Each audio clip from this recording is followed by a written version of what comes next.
Bom, e a outra parte, então, da formação dos Estados Unidos é a Guerra Civil Americana, ou Guerra da Secessão, ocorrida entre 1861 e 1865.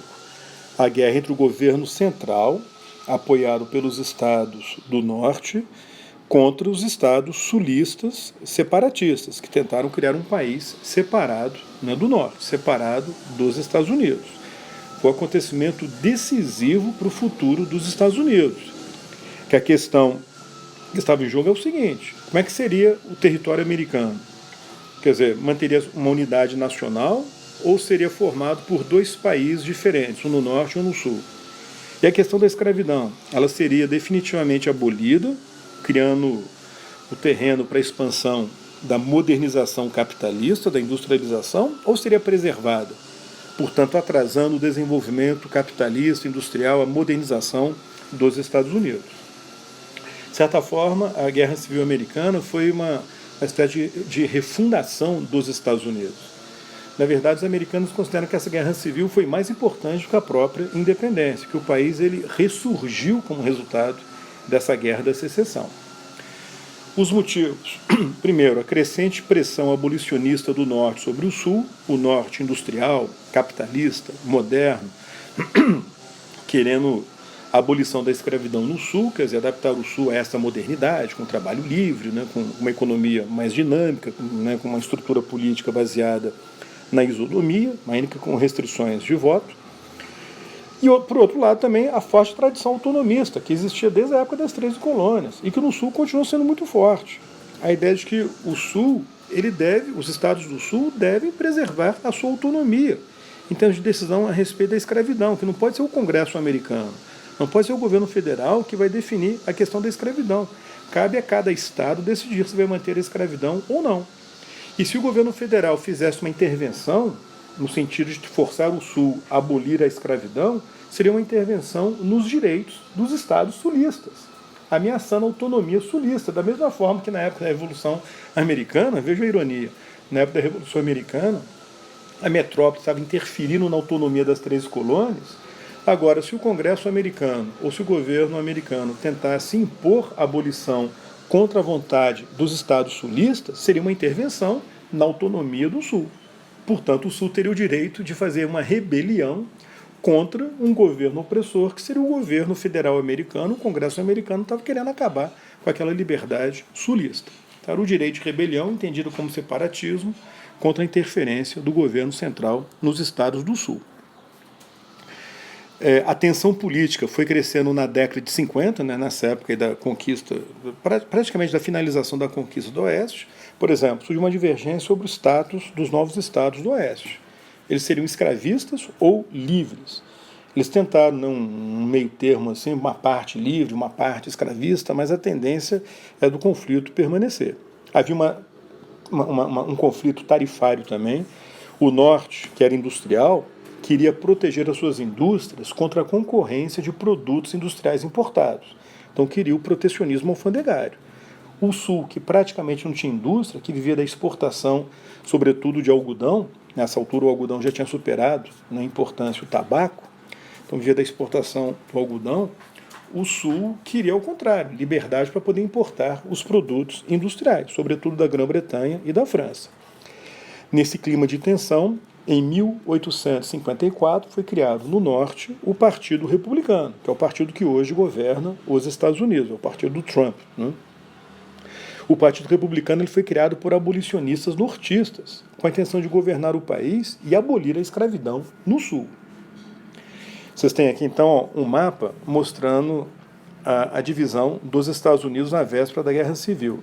Em azul, os estados livres, né, abolicionistas. Em salmão, né, vermelho, os estados escravistas. Em amarelo, os estados do oeste que podiam ter escravos, né, mas que, na prática, não adotaram a escravidão.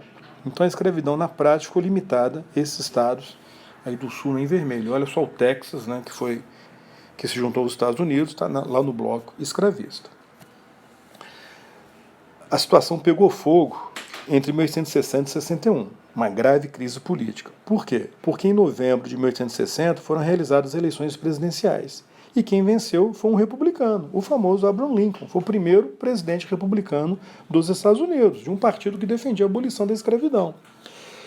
Repare, antes que Lincoln tomasse posse, os estados sulistas, não todos, mas grande parte dos estados sulistas, temendo que o governo de Lincoln fizesse uma intervenção nos estados e abolisse a escravidão, o que é que os estados sulistas fizeram?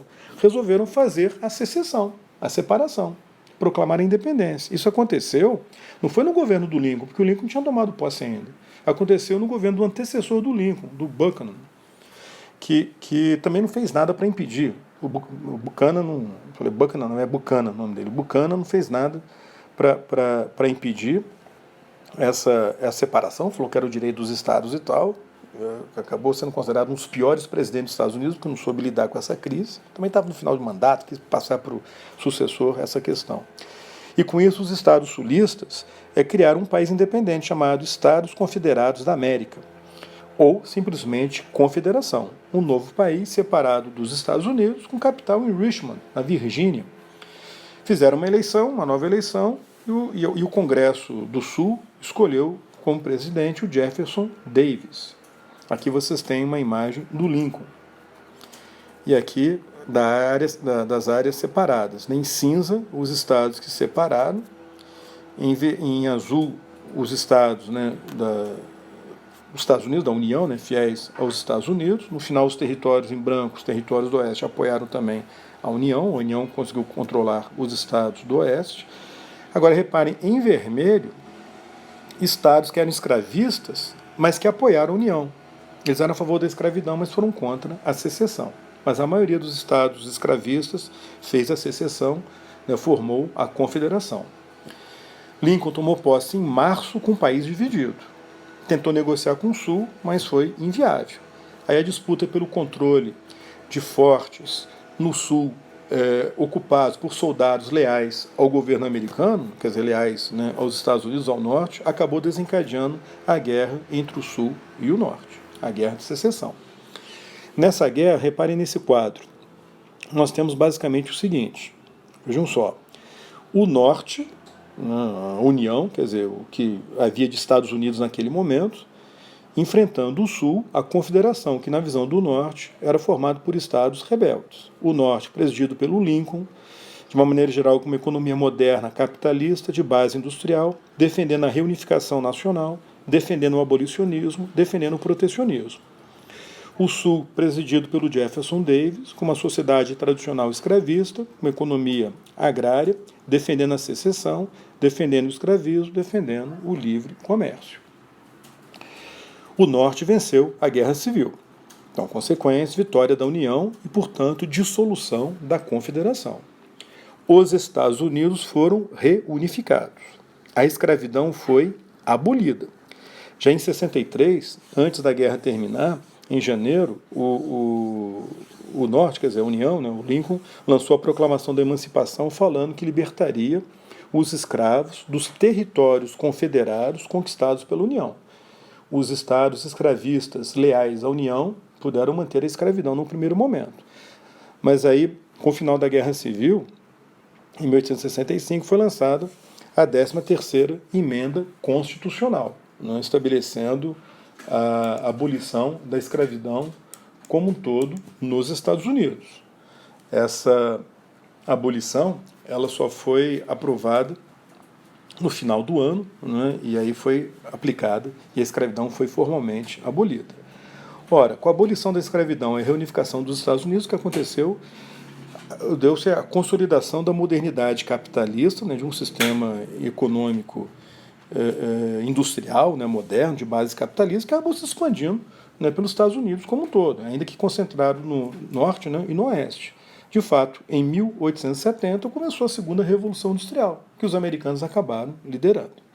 Então, nesse sentido, a gente pode falar que os Estados Unidos, como um país moderno, industrial, eles se formam, a conclusão da sua formação ocorre no final da Guerra da Secessão.